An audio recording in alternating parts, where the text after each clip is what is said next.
Thank you. Cheers.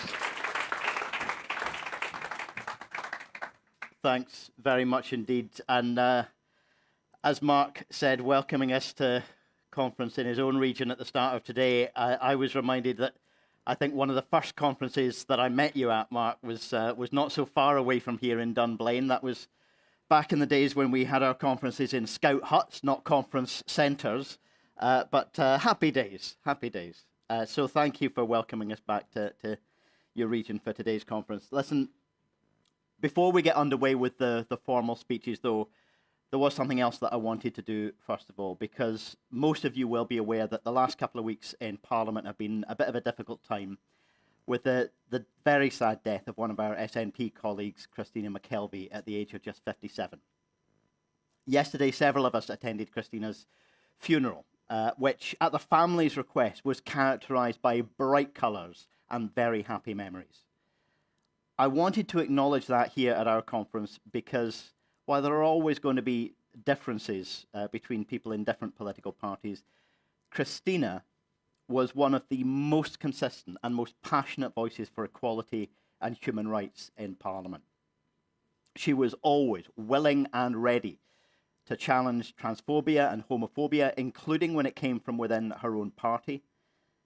And she was someone who spoke powerfully over many years about the need to treat asylum seekers and refugees as human beings and make sure Scotland offers a warm welcome. And as Nicola Sturgeon told us at the funeral yesterday, she was always someone who never had any time for the skullduggery of politics. Now, we've all felt a lot of sadness over the last couple of weeks, and there have been some quiet moments of reflection. But Christina was someone with such incredible positivity and sense of fun that I think she'd already be telling me.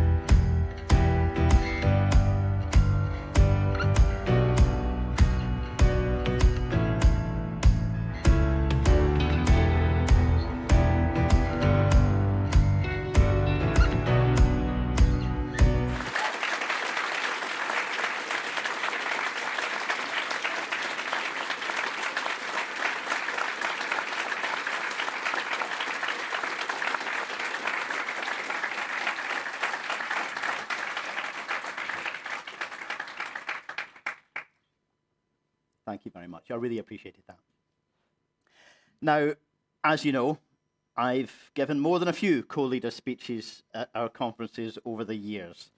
And I can't really begin today without acknowledging that I'm turning the page now, both for myself and for the party. And I want to say how grateful I am to those who've offered kind words since I announced recently that I won't be seeking re-election this year as co-leader. And I want to thank everybody who's given me the opportunity to serve the party, first as co-convener and then as co-leader, and everybody I've worked with across the party over many, many years.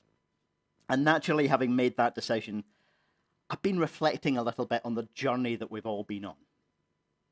I think back to the public perceptions and the internal reality of the party I joined in 2001. A party with just one MSP, no councillors, and a handful of members. A party so strapped for cash that it only narrowly escaped being bankrupted by a photocopier contract. A party with so little profile or recognition that when you told folk you were a member, they mostly thought you meant Greenpeace. And I think back also to my experience of becoming part of our new parliamentary group in 2003, along with Mark and others, when we suddenly jumped up from 1 seat to 7. It was an exciting time, of course, but we knew that to most voters, to most politics watchers, and to most of the media, we were an unknown quantity at best. The Daily Mail knew what to make of us. As the first MSP to be elected as an out candidate, when I started talking about equal marriage and civil partnership, they splashed a front page with the headline, "Green Threat to the Family." In the article that followed, they fretted, "Describing himself as bisexual, enjoying relationships with both men and women." I mean, if they'd written "hoping for," it would at least have been accurate.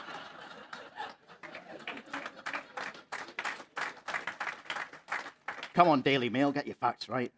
Not long after that, I was dubbed in the pages of the same paper the voice of the irresponsible, left-led, anti-family, anti-Christian gay whales against the bomb coalition.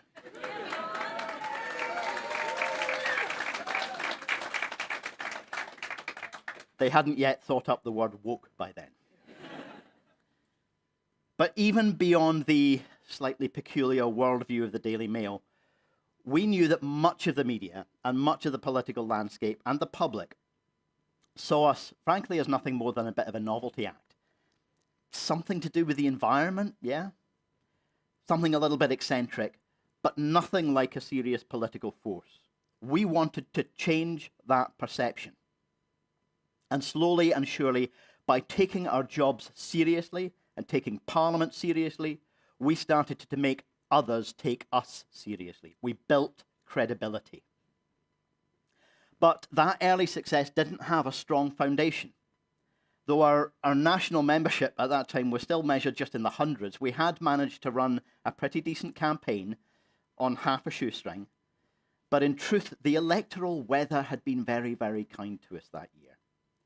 We did need to build that political credibility, but we hadn't yet built the strong campaigning party in the country that we would need when we faced a tougher election.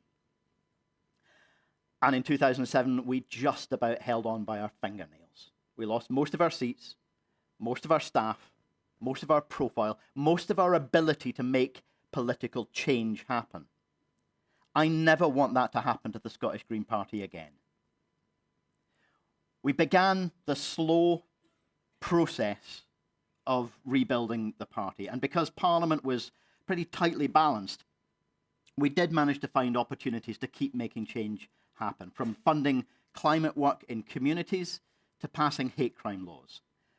But it was 2014, and in fact the few years running up to that, that changed everything. As soon as it was clear that Scotland was going to have the opportunity to make this historic decision on independence, we saw the opportunity not only to set out why independence fits with the Green vision, but why the Green vision is the path to making independence work, why a sustainable independent Scotland able to move quickly and fairly away from the fossil fuel age is the best future we can choose. Some independence voices hadn't yet moved on from "it's Scotland's oil." To be honest, a few of them still haven't.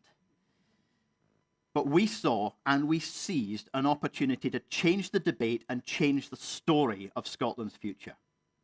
And more than that, we wanted to show that people could debate that choice in good spirit, and that people can disagree and still be friends, and that positive ideas and vision are of more value than fear, opportunism, or insults, that Scotland was capable of the standard of debate we all deserved. That our message reached more people than ever before, and more people than ever before decided to join.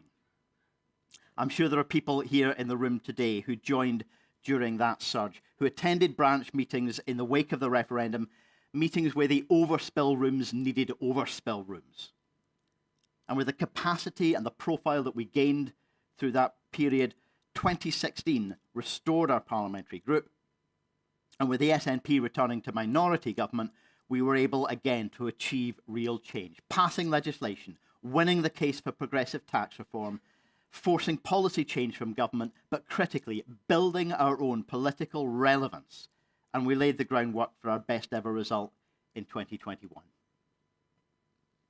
And on the back of that result, of course, the opportunity to become part of the government presented itself. And in the biggest and most participative democratic process our party's ever undertaken, our members first of all shaped and then approved the Butte House Agreement. Doing that was a clear statement that we are here to make change happen, and that we were ready to step up and do the hard work that's necessary to make change on a far bigger scale than ever before. Now, clearly, it was shorter lived than it could have been. And now some of our most important work is being undone or watered down by the SNP. But even without the chance to complete some of the work that we got started, we made a bigger difference in people's lives than ever. It's the reason why 750,000 young people today have a free bus pass in their pocket, making public transport affordable and a natural first choice. It's the reason why investment in climate and nature hit record highs. Investment that was needed because for far too long politicians had been setting targets and then blocking and opposing the action that's needed to reach them. And it's the reason why better planning policies allowed a massive, huge public campaign led by Ross Greer to succeed in protecting Loch Lomond from the damage threatened by Flamingo Land. This commitment to making change happen, instead of just talking about it, went well beyond the environmental agenda that green politics is most strongly rooted in. The actions that we took showed how green ideas apply to social and economic policy in ways that other parties have shied away from. It's the reason why tenants across the country were spared thousands of pounds of avoidable extra rent rises during a cost of living crisis. And it's the reason why Scotland has continued on the path of more progressive taxation to help protect public services from the austerity first of the Conservatives and now of a Labour UK government. And it was also the reason that more people than ever before gave us their support. While the SNP's legal woes and Nicola Sturgeon's resignation led to a decline in their support, we saw the highest sustained period of polling in our party's history and an election in 2022 that exceeded all expectations. And I'll never forget the frustration of some of the SNP's right-wingers, furious at their own party for working with us, desperate to blame their loss of support on green policies, but looking at our growing success with utter bewilderment. So, what now? How do we build on that success and take green politics forward in Scotland? Well, in this party, of course, it's never just been leaders who answer questions like that. But I've no doubt that over the coming months, as we choose the leadership team for the 2026 election, these are the questions that we will debate. I want that debate to be a positive, collaborative debate. Just like that positive debate that we aimed for about the country's future, that's what our party deserves as we debate our own future. At any time, but especially now, with basic democratic values facing new and very real threats, political parties should be willing to ask ourselves, why do people vote for us? For the Greens, many people, of course, see us as the political wing of the environment movement. That's fundamental to our origins and our purpose, but it was never the whole of the answer. Some people might vote for specific policies, whether that's on climate and nature, housing, transport, independence, or anything else. These policy stances, they really matter too, of course. They matter most if we can actually make them happen. And we should never lose sight of the need to build a reputation for turning ideas into reality. All those achievements that we've made, Scotland is a fairer, better and greener place because of that work. They're the achievements that are only possible thanks to the political credibility that we've built and the support that people have given us at election times. But it's a common error for people in politics to think that these kind of individual policy issues are what drive most people to the ballot box. For far more people, it's about who we are. We're a party that's always tried to be hopeful, even when that is hard work. We're a party that's always tried to be constructive, challenging others by putting forward better ideas, but also seeking out the common ground where cooperation can happen. And that's ever more important in these dangerously polarized times. These have been parts of our political character that people really value. And I am sorry to say, truly sorry to say, that there have been times recently when I've had to ask if we really live up to those values. Times when, instead of speaking up in an open and democratic way, a small minority of members have taken to anonymous leaks, smears, insults, undermining the work of fellow members and damaging our whole party and our reputation by doing so. I want to appeal to everyone.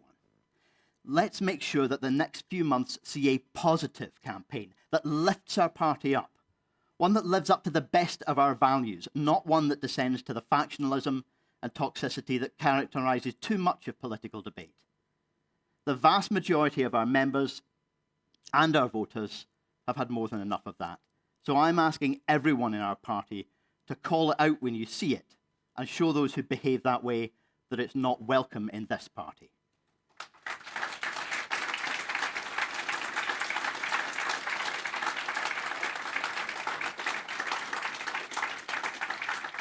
Ours has to be a movement that offers vision, ambition, and clarity. And it's only if we do that that we'll even deserve the trust of voters. And our message is ever more urgent and important in these unsettling times. Green politics could hardly be more of a contrast with the rise of dangerous forces in today's political climate. The far-right threat is very real. And too much of the political spectrum is still behaving as though it can be defeated by imitation. They tried that with anti-immigrant and anti-asylum prejudice, making policy ever more hostile and brutal. It harmed people, and it also didn't work. They tried it with Brexit, parroting meaningless slogans like "Make Brexit work," even though they knew that it never could. It harmed people, and it also didn't work. And they're doing the same thing now with the so-called culture war agenda, with issues like transphobia and the right wing's attempt to redefine free speech. It's harming people, and it also cannot work to defeat the far right. Playing into their agenda will only ever give the far right more political space. Their ideas can only be defeated by openly and consistently challenging them, never by imitating them. And that goes for the right's contempt for democracy too. Undermining trust in the democratic process is easy, and it's utterly destructive. Greens have a harder job to do, but a far more important one. We have to rekindle belief in the idea that democratic politics is capable of making our society better, fairer, and more livable. For much of our party's early history, people might have voted Green as perhaps a bit of a protest. That's not enough. It's not enough to win the chance to make change happen in the real world. It should never be enough to satisfy us. Green politics must be about making a difference for people, because the challenges, the crises that we exist to face are far too urgent. Not just during my time in a leadership role, but throughout the 2.5 decades of the devolution era, that's what we've built, the capacity and the credibility to make change happen. It took hard work by many, many people over many years to build this party into a political force in Scotland that's capable of making the country a better place, and that can now point to a track record of doing it, not just talking about it. So that is the task that's still before us, to take green politics forward, to achieve more change in people's lives, and to live up to our values in the way we do our politics, because that's the only way to truly deserve people's trust, not just for ourselves, but for democracy. So as I close my last speech as co-leader, I look forward to our party having the debate we truly deserve in the coming months, the debate that we need about how to build on the most impactful period in our party's history and to go forward and achieve more positive change for people and for planet. Thank you once again for the opportunity to serve.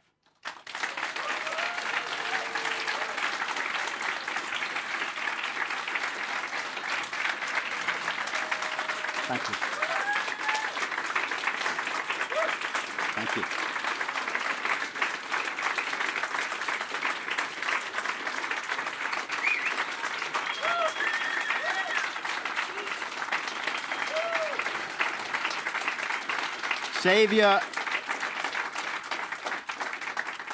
Save your hands, because there's some more applause needed in a few minutes. Can I ask you now to welcome my dear friend and colleague, the fellow co-leader of the Scottish Green Party, Lorna Slater.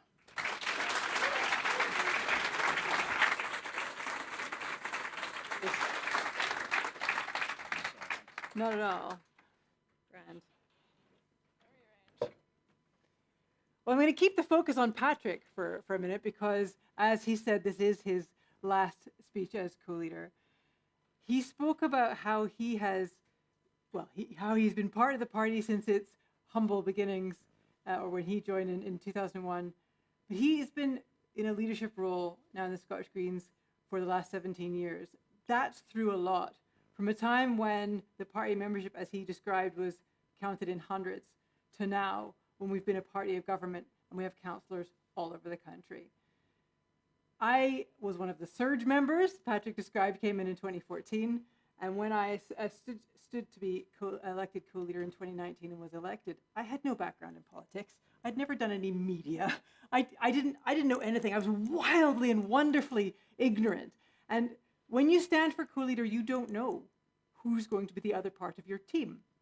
And I was so grateful that it was Patrick who I ended up being partnered with, because as someone coming fresh into this, being able to be partnered with someone who's such a great debater that I could study his televised debates to see how it should be done, to be someone who's so welcoming and open that he could answer questions, share his font of knowledge, not only about how political processes works and political history, but that lived experience of being part of the parliamentary system and the ins and outs, and 10 years this ago happened, but now we do it this way. That has been hugely valuable. So thank you so much, Patrick, for sharing all that knowledge with me and being that lovely partner. I enjoyed so much sharing an office with you when we were ministers. We were ministers together. He was the minister for bikes and buildings, and I was the minister for bugs and bins. And we shared an office, and that went very well because we're both cold people. Because, office temperature can be a problem, but no, we like our office warm. And it was a warm place. I always looked forward to coming in and working with Patrick. So thanks again for being a wonderful colleague and partner as part of the leadership team. And I have a wee gift for you. You can't see from the back, but there is a wee TARDIS pen. Patrick likes a little help in, and what I hope is a lovely bottle of organic wine. So Patrick, if you'd be willing to come back up, I'll... Thank you so much. Oh no, boots. What am I going to do? Thank you very much. And one more thing before I start my formal speech. Particularly those of us in the Edinburgh Greens will know, but many people across the party know, we recently and very suddenly and unexpectedly lost a very active member of the Scottish Green Party from Edinburgh branch, and that was John Palmer. John Palmer gave me my very first leafleting run in quite a dodgy street in Edinburgh, to be fair. I only got scared by 3 dogs, and he gave me my very last leafleting run, the one I did most recently. John Palmer was active in the party, not only practically organizing leaflet runs and canvassing, he was convener of the Operations Committee for many years, which was historically the only body was in charge of internal, external communications, staff, premises, financial audits. He was a powerhouse of work. He was also very good at tapping people on the shoulder and saying, you should stand for be a candidate. You should stand to be in the branch committee. You should consider standing on a national committee. And it was him that asked me to consider standing for the National Operations Committee as well. So I want to thank John for everything that he did for the party. We recognize your work. We wouldn't be the party we are without those kind of dedicated people who year after year not only do a pile of work themselves, but inspire others. So thank you so much to John Palmer.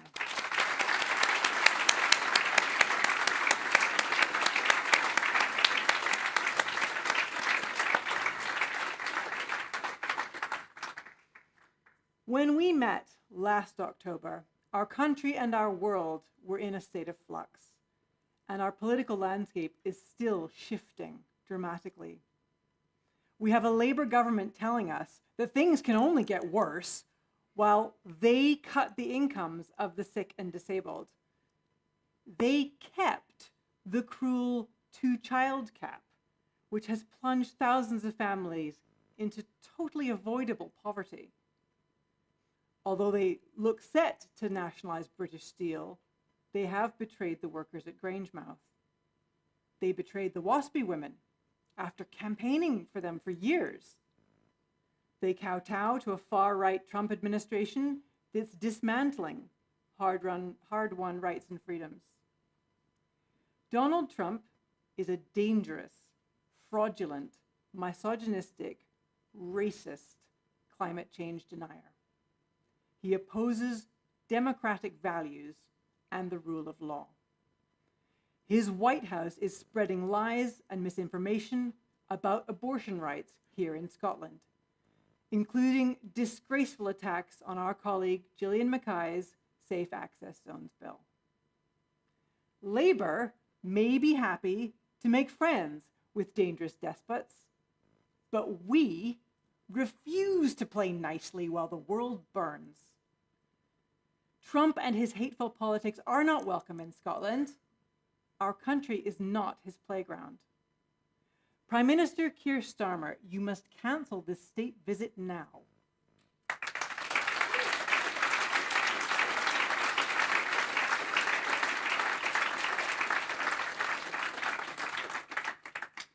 The impact of Nigel Farage's hard right Reform Party rising in the polls is already being felt in Scotland as the Tories and Labour shift to the right to try and rescue their votes.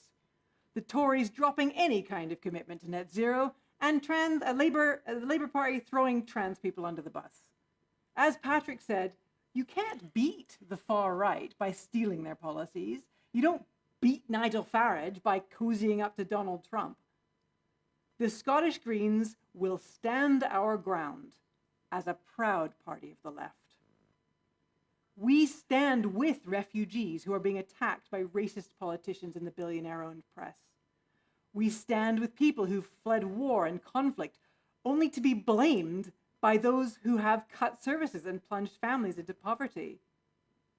We stand with the trans community, who have been the focus of a relentless campaign of demonization from MPs and MSPs from all other parties. Trans rights are human rights. Our party stands with you today, tomorrow, and always.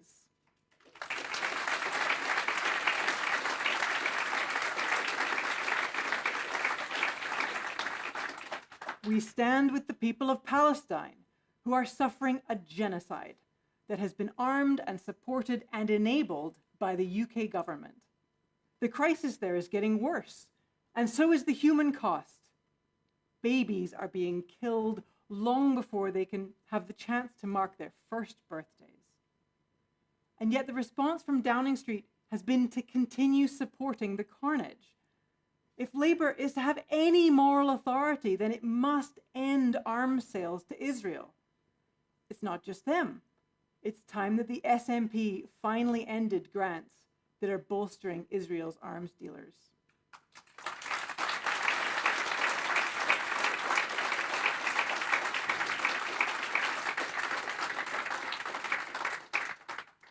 For all of us working towards a greener and fairer world, it can feel like we're losing ground. Sometimes it's hard to keep hold of hope that we can build something better. The future can be brilliant. We just have to decide to make it so. By working together, the Scottish Greens have already taken big steps into that better future. We've taxed high earners to raise billions of pounds for public services. We've given free bus travel to everyone under 22.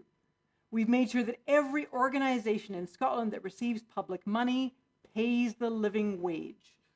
We've delivered free school meals to more hungry children than ever before. Our rent freeze and eviction protections for renters across Scotland saved tenants thousands of pounds and protected many from being made homeless. We have made a big difference to people's lives. Our work has helped people and planet and made our country a fairer and better place. All of this has happened because of the work of the people in this room, our volunteers across the country, and our work with campaigners and activists. Among the hardest working people in our movement are the Green Councillors, who are transforming local communities for the better.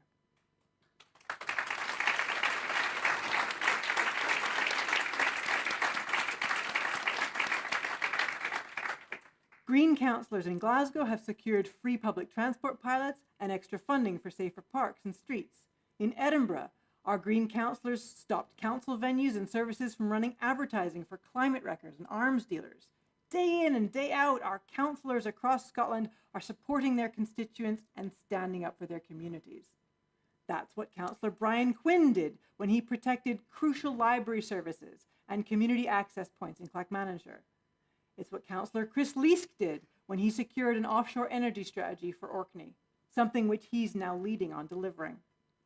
After years of campaigning, our Dunblane and Bridge of Allen councillor Alistair Tolmash, working with my MSP colleague Mark Ruskell, has successfully protected a vital local green space, Park of Keir, from expensive luxury housing and a tennis centre with unaffordable and inaccessible facilities.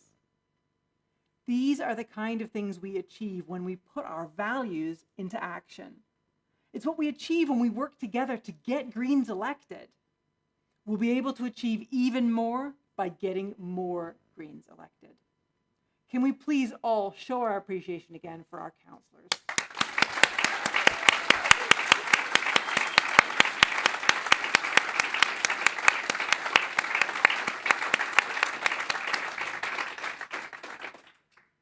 The last few years have been difficult for most people, but they haven't been difficult for everyone. The wealth of billionaires has more than tripled since 2010. They've made out like bandits in the last few years, cashing in every step of the way. Through austerity, COVID, global market turmoil, the super rich have been able to enlarge their wealth, whilst ordinary people and families have suffered. It is not right that as billionaires are getting richer and richer, household bills are getting higher and higher for everyone else. It is not right that fossil fuel companies have raked in huge profits whilst abandoning any significant investment in green renewables. It is not right that some of the wealthiest people in our society today are telling us that we can't afford to provide public services for people. It isn't that we can't afford public services. It's that we can't afford billionaires.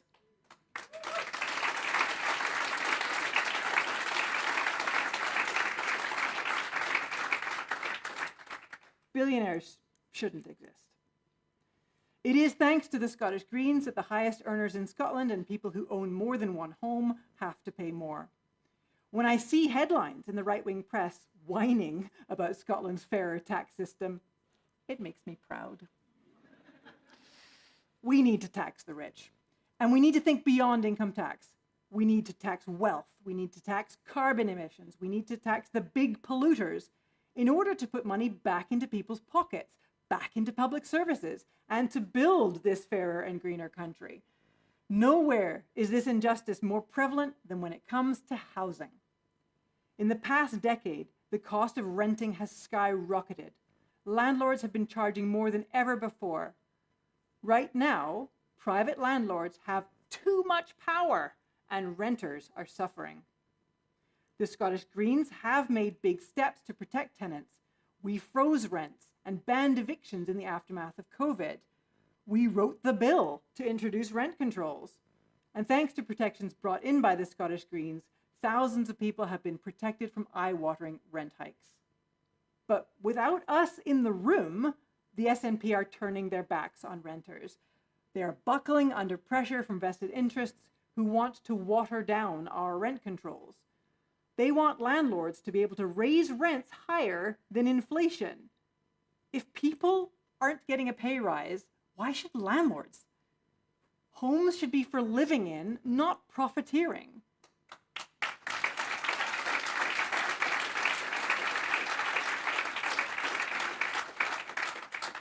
It's time to raise tenants' rights and lower rents. We're campaigning to bring in a permanent ban on winter evictions, and we've got plans to help local communities force absentee landlords and landowners to sell or rent derelict land for housing.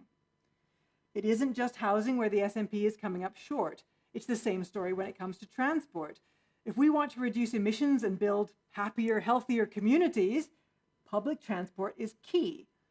Thanks to the Scottish Greens, hundreds of thousands of young people can now get the bus for free, saving families thousands of pounds and opening up opportunities across Scotland for young people. Thanks to the Scottish Greens, people seeking asylum in Scotland will soon get free bus passes. Thanks to the Scottish Greens, thousands of young islanders can now jump on an inter-island ferry for free. We did that.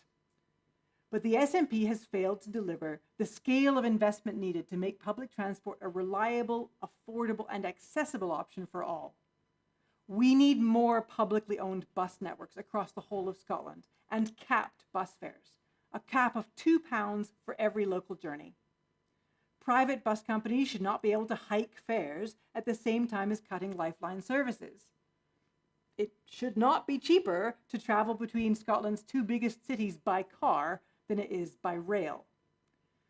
The Scottish Government should not be pouring funds into dualling the A9, increasing traffic, pollution, and noise, instead of investing in buses and trains. It is far too late in the climate emergency to be building new roads.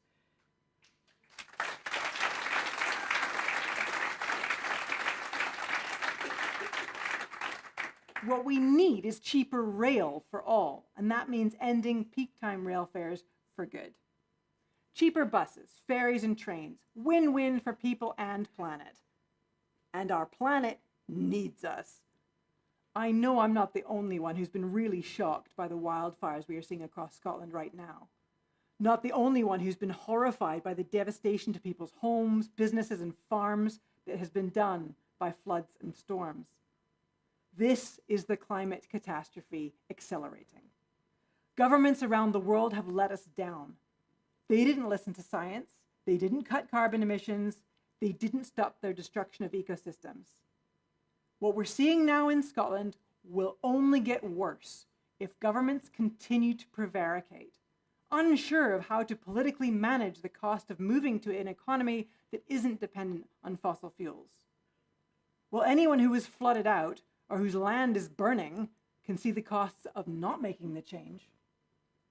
So much of what needs to change, insulating homes, building better public transport, building 20-minute neighborhoods, moving to lower impact agriculture, will actually make life better for everyone. For the kids who'll be able to safely cycle to school, for the farmers who can improve their profits by buying fewer expensive fertilizers and pesticides. In just over a year's time, we'll be heading into the 2026 Holyrood election. And this is the story we're going to tell. Just like free bus travel for under 22s, the things we need the Scottish Government to do on climate will improve life opportunity for Scots and will put money back in their pockets. Green policies will make life better in practical ways. Warm homes, clean air, affordable trains, more buses. We know what change is needed. It's why we exist. The power of our shared vision. So many new possibilities. So much potential. Some say it is the hope that kills you. I don't believe that. I think it's the hope that keeps us all here. It's certainly what keeps me here. Everything you do as volunteers in this party matters. Without all of you, there would be no Greens in councils or in Holyrood. There would be no free bus travel for asylum seekers or any of the other changes that we've achieved. Whether it's the all-important knocking on doors, taking meeting minutes, delivering leaflets, everything you do matters. And it all adds up. It adds up to growing a green movement in Scotland. It adds up to how much we can get done. Thank you for all of the work that you do.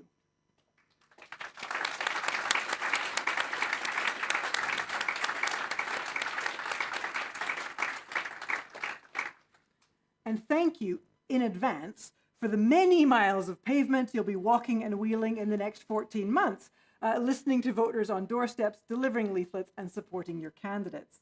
We are so grateful for all of it. Now is the time to stand together, to be brave and bold. Our vision for a greener, fairer Scotland could never be more important.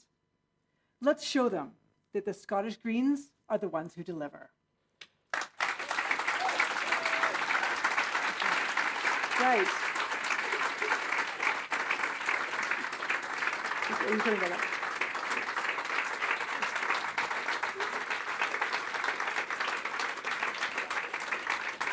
Thank you very much, Mark.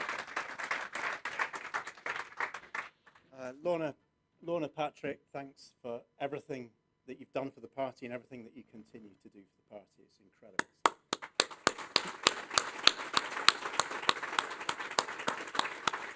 Now, I don't know about you, but big political moments, big emotional moments make me feel incredibly hungry, which is just as well because it's actually lunchtime. So.